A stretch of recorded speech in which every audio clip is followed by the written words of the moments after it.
tie 250, nu tad tas ir viss, un alles, un nebūs. To ir teicis. Tad es vienkārši, lai būtu skatītājiem saprotams, ka nopietni cilvēki to saka.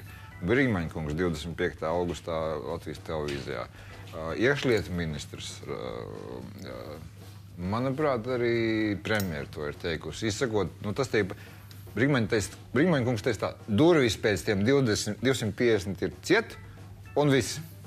Jūs tam ticat? Nē. Viņš man normāli atbild, jā.